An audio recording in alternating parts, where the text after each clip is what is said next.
तो hello friends, destination IAS के YouTube platform पे आपका स्वागत है।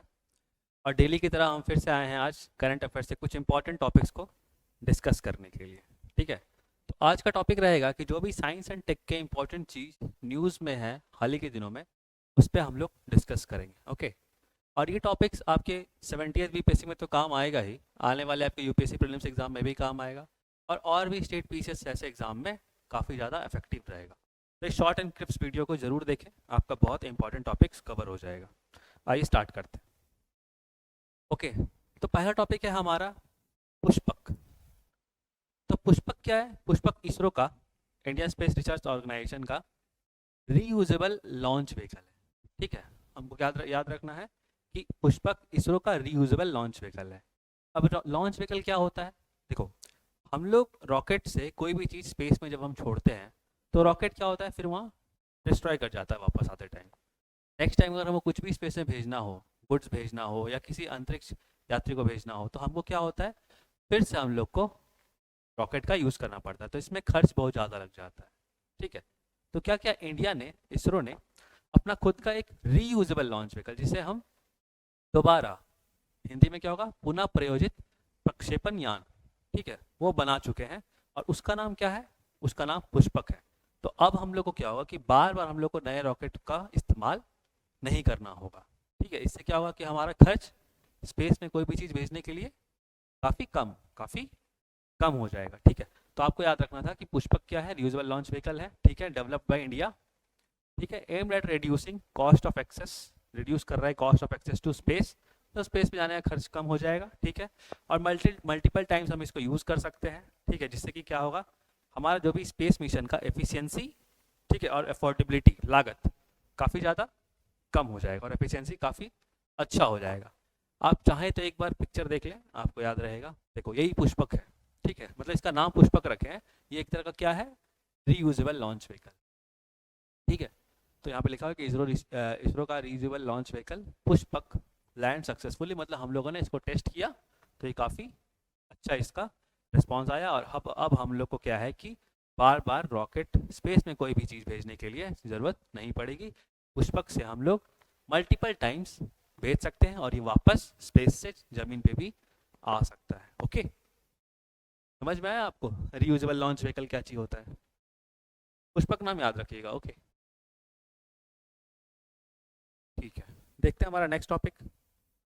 देखो, दुनिया में अभी सबसे पहले 3D प्रिंटिंग का मॉस्क, ये याद रखना, 3D प्रिंटिंग का मॉस्क कहाँ बनाया गया?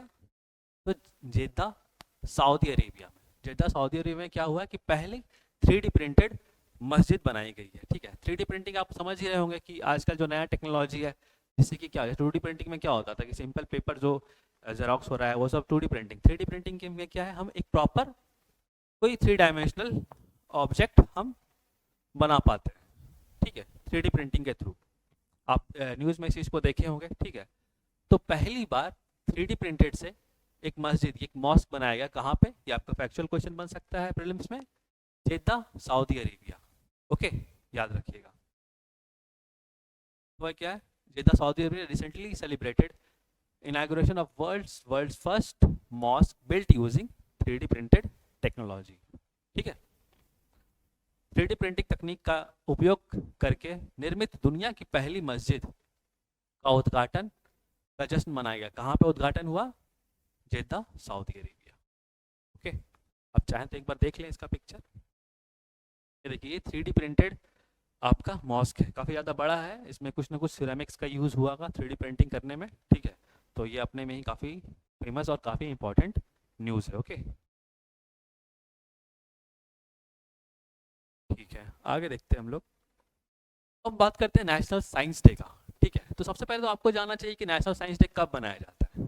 तो नेशनल साइंस डे आपका फरवरी 28 को मनाया जाता है। याद रखिएगा, factual information, national science day February 28। ठीक है, अब हो सकता है कि अगर इस बार से 2024 से अगर आपको क्वेश्चन पूछा जाए तो आपसे थीम पे क्वेश्चन पूछा जाता है। तो क्या थीम क्या है इस बार 2024 का? इंडिजीनियस टेक्नोलॉजीज फॉर विकसित भारत। क्या थीम है? इंडिजीनियस टेक्नोलॉजीज फॉर विकसित भारत, मतलब कि स्वदेशी टेक्नोलॉजी का यूज करके हम भारत को विकसित बनाएं। ठीक है। स्वदेशी टेक्नोलॉजी होगी तो हमारे देश में ही मैन्युफैक्चर होगा टेक्नोलॉजी, कहीं ना कहीं एम्प्लॉयमेंट और एक्सपेंडिचर जो भी होगा हमारे देश में होगा, तो हमारे देश के लिए वो फ़ायदा का चीज़ है और उनका यूज़ करके आपको क्या करना है, भारत को विकसित बनाना है। ठीक है, तो ये है आपका नेशनल साइंस डे का थीम। ठीक है, अब हम बात करते हैं कि नेशनल साइंस डे कब मनाना चालू हुआ और क्यों मनाया जाता है। देखो, सीवी रमन, चंद्रशेखर वेंकटा रमन, ठीक है, उन्होंने रमन इफेक्ट को फरवरी 28 1928 में खोज की थी। ठीक है, रमन इफेक्ट की। अब रमन इफेक्ट क्या होता है? देखो, रमन इफेक्ट क्या है ना कि जब भी लाइट जब भी रे ऑफ लाइट जब भी रे ऑफ लाइट किसी वाटर ड्रॉपलेट से टकरा के मल्टीपल कलर्स में अपना डिफ्रैक्ट कर जाए, ठीक है, तो उसको हम क्या बोलते हैं? रमन इफेक्ट बोलते हैं। ठीक है, आपका रेनबो क्या है? इसी का एक एग्जाम्पल है। ठीक है, तो वो क्या चीज़ है? रमन इफेक्ट है कि लाइट अपने कॉन्स्टिट्यूएंट पार्टिकल्स में जो टूट जाती है किसी बूंद से टकराने के बाद, उसको हम लोग रमन इफेक्ट बोलते हैं। ठीक है, जिनके लिए उनको उनको नोबेल प्राइज कब दिया गया था? 1930 में उनको नोबेल प्राइज इस खोज के लिए दिया गया था। ओके, तो हम लोग क्या है कि रमन इफेक्ट सीवी रमन जी ने खोजा, उसी के कारण हम लोग 28 फरवरी को नेशनल साइंस डे मनाते हैं। ओके,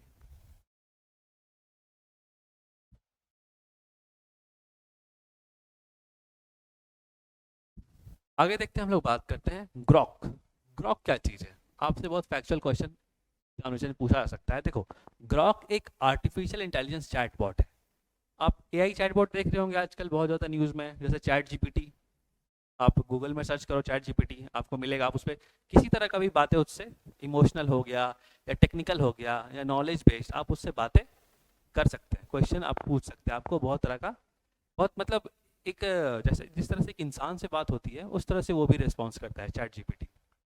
हाँ, करके कभी देखो, मतलब उसके रिस्पॉन्स आपको लगेगा कि मैं इंसान से बात कर रहा हूँ। ओके, तो उसी तरह का एक AI artificial intelligence based chatbot है जिसका नाम है ग्रॉक। ठीक है, अब आपसे एग्जाम में क्वेश्चन पूछा जा सकता है कि किसने बनाया है? तो डेवलप्ड बाय एक्स एआई, एक कंपनी है जो कि किसकी है? इलन मस्क की। आपको फैक्चुअल इन्फॉर्मेशन है, बहुत सारा चीज़ें पूछ सकती है। पहले, सबसे पहले कि ग्रॉक क्या है, तो ग्रॉक एक आर्टिफिशियल इंटेलिजेंस बेस्ड चैटबॉट है। ठीक है, किसकी है? तो एक्स एआई कंपनी की, जो कि इलन मस्क की है। ठीक है, आपको याद होगा पिछले बीपीएससी में ऑप्टिमस क्वेश्चन आया था, ह्यूमनॉइड रोबोट वाला, है ना? हाँ, तो उस डायरेक्ट क्वेश्चन था कि ऑप्टिमस किसके? तो इलन मस्क की कंपनी की थी। ठीक है, इलन मस्क की कंपनी की रोबोट थी ऑप्टिमस। ओके, तो उसी बेस पे आप इस चीज़ को याद रखो कि क्या पता किस तरह से इस बार क्वेश्चन आर्टिफिशियल इंटेलिजेंस अब काफ़ी ज़्यादा न्यूज़ में है। ठीक है, तो ग्रॉक एक एआई चैटबॉट है, x AI company Elon Musk की। ओके, आगे देखते हैं हम लोग। ओके, अब देखते हैं गगनयान और वायुमित्रा क्या चीज़ है। देखो, हम लोगों को पता है कि इंडिया 2025 में गगनयान के थ्रू 4 एस्ट्रोनॉट्स को स्पेस में भेजने वाला है। ठीक है, इस चीज़ की जानकारी हम लोग को है।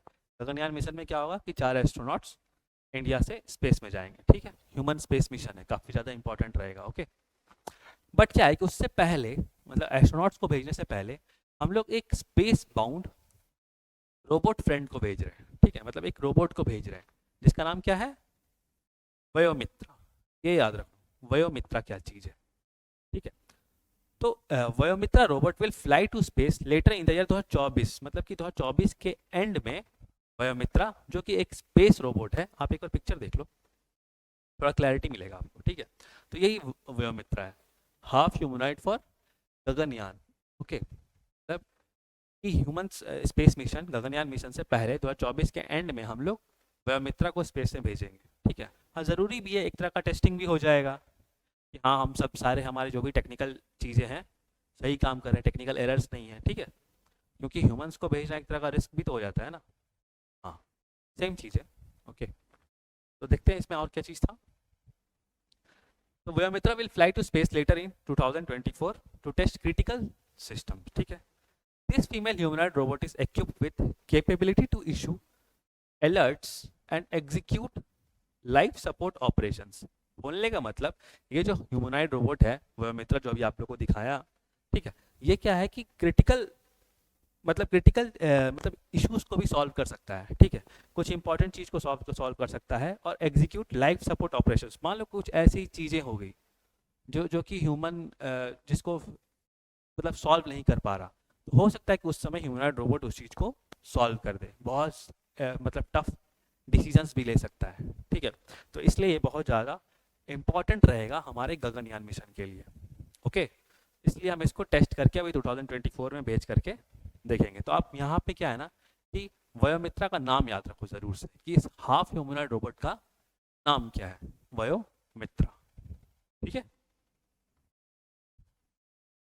और कब भेज रहे हैं वो सब भी ध्यान रखना कि ह्यूमन स्पेस मिशन जो है हमारा वो 2025 का है, ओके, और वयोमित्रा को हम लोग 2024 के लास्ट तक भेजेंगे, ठीक है।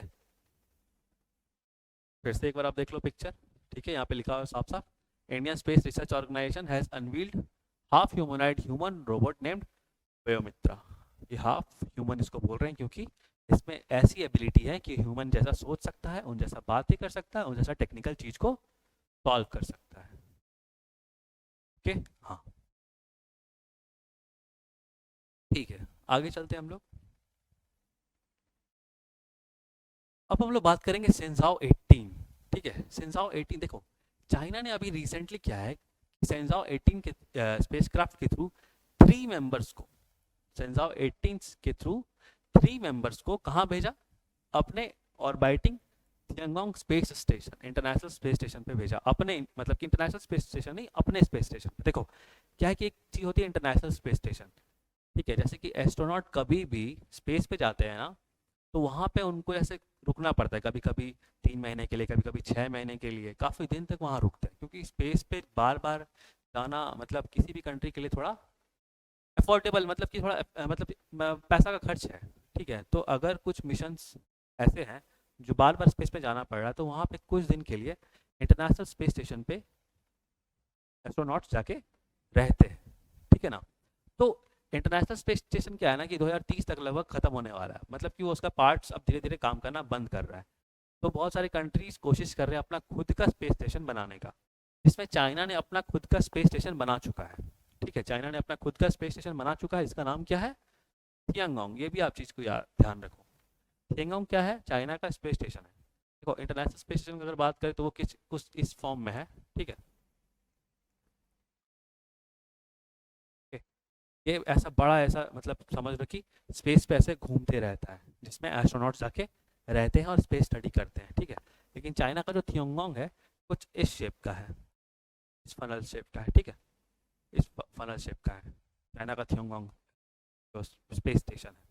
तो वहीं पे अभी चाइना ने कौन से मिशन के थ्रू, सेंजाओ 18 मिशन के थ्रू 3 मेंबर्स को भेजा था। तो अगर आपसे फैक्चुअल क्वेश्चन पूछा कि सेंजाओ 18 किस कंट्री का स्पेस स्टेशन है, ये किस कंट्री का स्पेस मिशन है, तो आप क्या बोलोगे, चाइना का, ठीक है। और इसके थ्रू क्या हुआ है, इसके थ्रू 3 क्रू मेंबर्स को थियांगोंग स्पेस स्टेशन पे, मतलब जो चाइना का स्पेस स्टेशन है उस पर भेजा गया है, ठीक है।